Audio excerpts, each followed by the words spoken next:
Баршаңызға қайырлы күн достар. Бүгін сіздерге бос олагманның рецептін ұсынбақшымын. Видеоны соңына дейін қарап, видеоға лайк, комментарий басуды ұмытпаңыздар. Каналға тіркелмеген болсаңыздар, тіркеліп, жәндегі колокольчикті басуды ұмытпаңыздар. Ал бисмилла деп бастайық.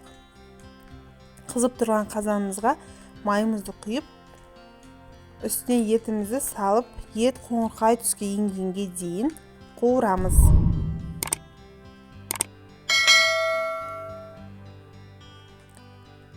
Ет осылай қоңырқай түске енген кезде үстіне пиязды және капустамызды бірден салып қуырып аламыз.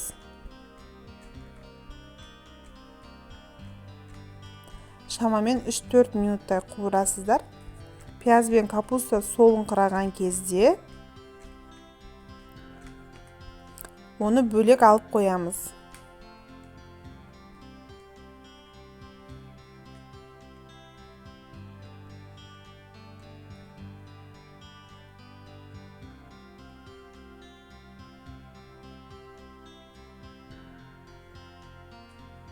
Ол қуырылып жатқанға дейін біз соусын дайындаймыз.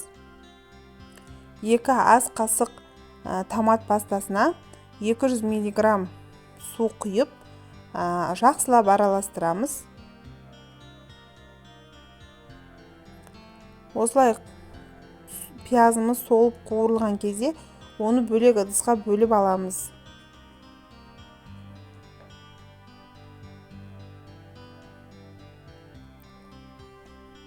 Бөліп алған соң қазанымызға жаңағы дайындаған соусымызды құйып, үстіне соевый соусты құямыз.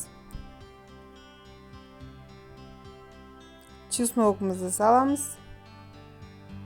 Және осылай қайнағанын күтеміз.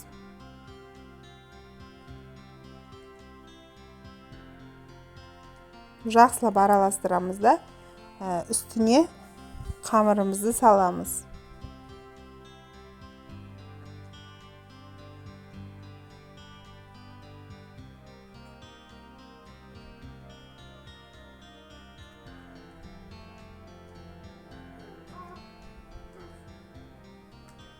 Қамырды салған соң,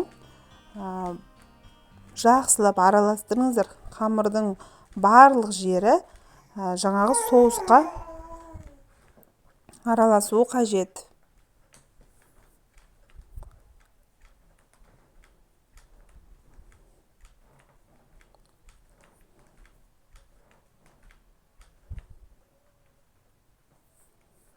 Араластырып болған соң, бағанағы бөлек алып қойған етімізді, капуста, пиязымызды үстіне салып, оның үстіне болгар бұрышын салып, жақсылап араластырасыздар да 2 минуттай бұқтырып аласыздар.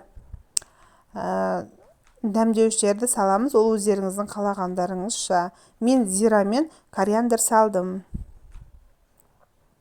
Мен тұз қоспадым, себебі менің етім өзі тұзды ет болғандықтан.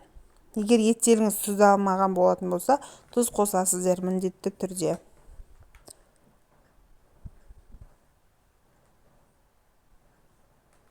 Сонымен жақсылап араластырып аласыздар, сонымен тамағымыз дайын. Жарты сағатта пісіп шығады. Осы рецепті соңына дейін қараған болсаңыздар, лайк қоюды ұмытпаңыздар.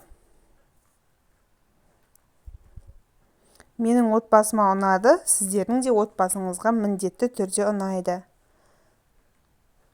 Отбасымызды таңғалдырудан жалықпайық. Ас болсын!